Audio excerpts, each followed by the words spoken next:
I give Shea credit because the one thing as a superstar you have to do, two people have the most control of a team. The best player and the coach. It's up to the best player to give those guys confidence. It also is important for the coach to give them the freedom to do their thing.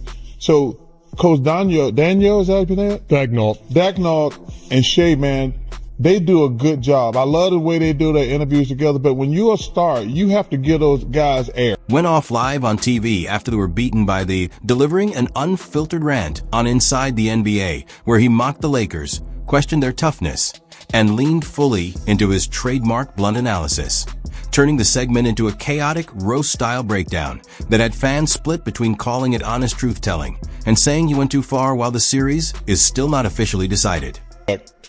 We said, hey, maybe the Lakers could win a game, but this team here, man, they've been, even though they didn't win the championship that first year, they've had the best record 3 years in a row.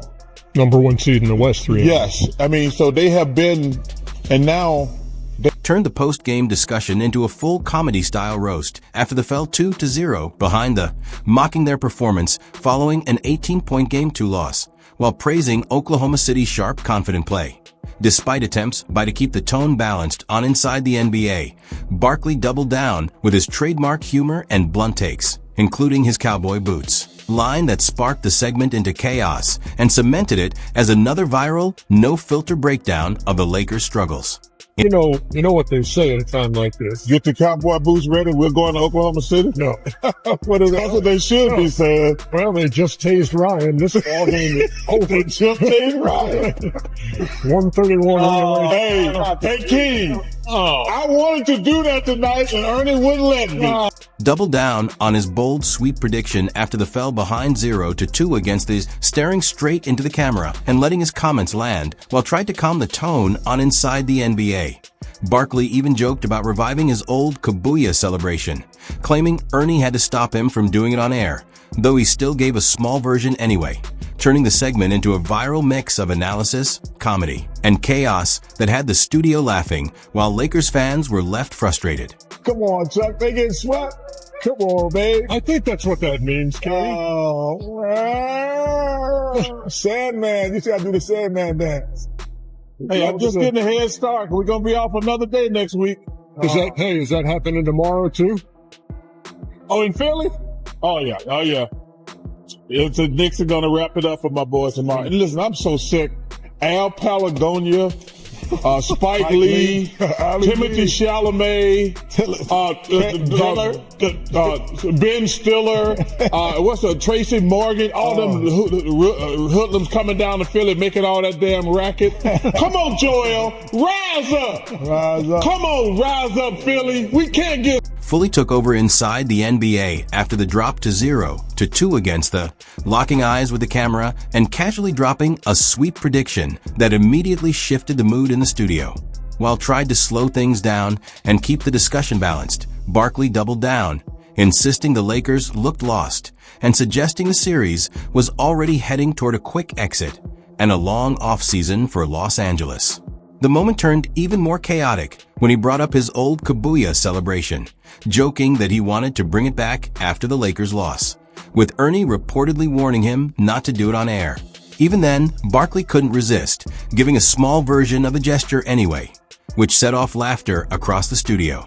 The segment quickly shifted from analysis to full comedy roast, with Barkley's unfiltered style driving the entire discussion while viewers at home reacted strongly. Lakers fans frustrated by the criticism, and everyone else entertained by the raw, unscripted energy of the moment. We've seen anything we didn't expect.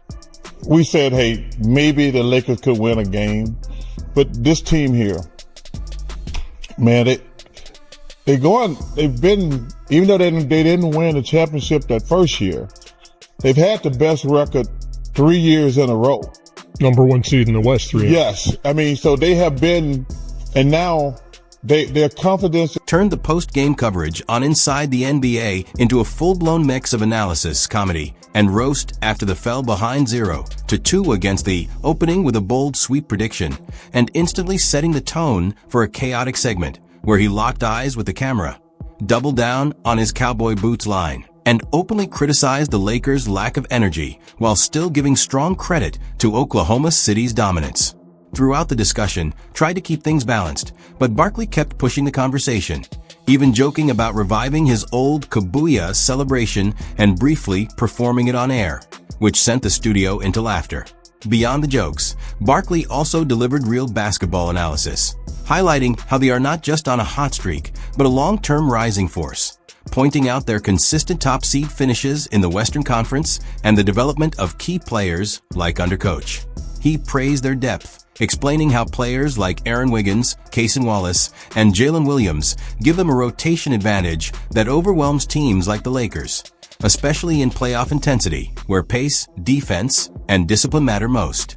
At the same time, Barkley contrasted Oklahoma City's structure with the Lakers' struggles, pointing out frustration, turnovers, and emotional reactions to officiating as signs of a team losing control of momentum.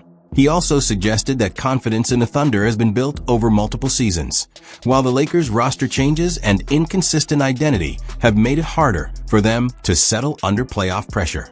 The segment even touched on broader storylines around legacy and leadership, including discussion around and how long-term greatness is now being tested in a tougher playoff environment, while questions were raised about coaching adjustments under in his first postseason run. By the end, the clip wasn't just analysis anymore.